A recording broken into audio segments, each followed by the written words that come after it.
Hello everyone, my name is Kyle, also known as Kitic Music, and today we are going to see if we can develop JUCE plugins on Linux.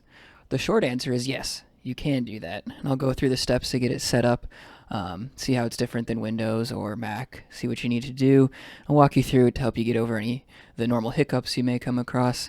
But the main question we're going to be answering today is it worth it to switch over to Linux to develop JUCE plugins? So, first things first, I'm going to say that I do not use a Producer. I use a CMake to build the apps. If you are looking to switch to Linux and still using Producer, I would recommend just learning CMake as well. You're going to need to learn a lot of stuff if you want to switch to Linux, so CMake would be a good start. The easiest thing you can do on Linux is just open up a terminal. All you have to type sudo apt, and this is for an Ubuntu system. Use your package manager for whatever system you want, and you can just do install CMake. I already have it, so I'm not going to run it. To check if you have CMake, all you can type is which CMake. It'll tell you where it is. If nothing comes up, that means you don't have it installed. Now that we got that simple thing out of the way, there's a couple editors that you can use. You obviously can't use Visual Studio if you're using that. That's not on Linux. You can use VS Code with the C++ extensions and the CMake extensions, or you can use CLion. I'm personally going to use CLion. They just actually released a free tier for like content creation and stuff like that. So that's what I'm going to be using. VS Code is also great. You can do it. There's a little more hurdles you have to go over. I can make a separate video on that as well, but I would recommend CLion. So we're going to hop into a program that I already have up, one that I'm working on here. So let me just switch scenes real quick for you. And here we are in CLion. The nice thing about CLion is that it is a fully integrated IDE, and it's specifically built for C++ and C. So with that, that means you get your own CMake modules and debugging within that. I'm not going to go into too much detail, but that does make it very powerful. And it makes it helpful for doing stuff like this. So here's my CMake file for this current project. And there's a couple things I'm going to show you here that are different on Linux. One, I personally like to use G++ on my for my compiler. You can also use Clang, and I just set that within my CMake file. I believe you can set which compiler you use with CLion as well, but I don't personally use that. And then I include an LV2 format, which is the plugin equivalent for Linux. So since you're in Linux, you might as well build for that. One other thing I add for Linux is this interprocedural optimization. This just kind of allows for multi-threading and faster builds.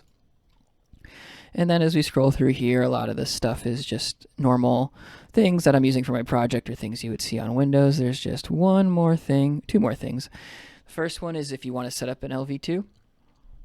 First, you need to have this tag, LV2 shared library name, and just name it whatever you want your plugin name to be. And then you need the URI, which is wherever you have your repository uploaded, and then it'll be able to build the LV2 format. One last one here is, as you can see by my comment, make Linux happy, is set target properties.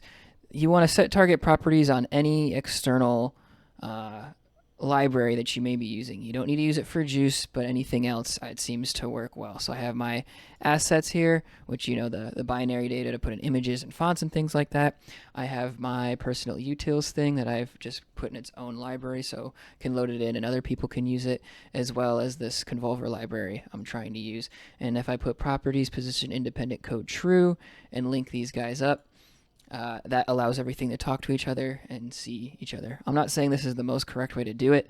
I'm sure there's some CMake wizards who have a better way to do this, but this is what gets it built to me, and if you're running into issues where the CMake won't build, this is what solved it for me on Linux. Everything else is pretty much the same. You just need to add a couple more things there.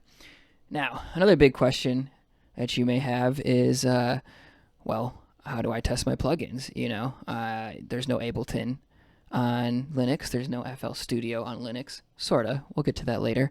But there are some other ones that you can use. A really popular one is called Ardor. That one's free to use, and it can run LV2s and VST3s. So if you build a VST3 in Linux, you can run it in there. And JUCE plays better with that VST3. Some LV2 stuff from the JUCE libraries don't play nice, so it's nice that you can test a VST3 there. And Reaper is another one. I don't have access to Reaper, but Reaper runs locally on Linux, as well as Bitwig. Bitwig is built in Linux, and that's personally what I use. Bitwig has a Bitwig Lite where it only has 8 tracks. It's only if you buy a bundle with something, you can get that for free along with whatever, maybe MIDI hardware or maybe a plugin that comes with. And since Sea Lion is a IDE, that means you can attach it as a debugger. So I'm going to move me out of the way so you can see. But up in the top right up here, you got your build, you got your run, and you got your debug.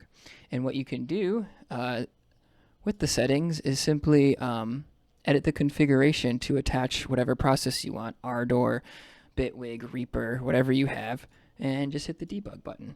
And we'll give this a chance to run. It's currently launching Bitwig right now. And over here we have Bitwig that is running in Sea Lion. And obviously, whatever DAW you pick, it'll be different. But you can go through here, pick the plugin that you want. Here's my plugin.